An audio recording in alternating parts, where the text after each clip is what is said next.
டேய் பாய வச்சு சொல்லுவேன். டேய் இதெல்லாம் ஒரு குறையே கிடையாதுடா.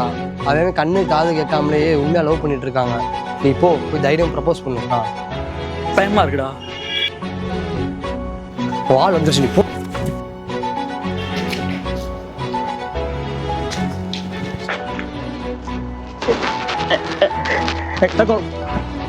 பிடிச்சிருக்குங்க. I love you.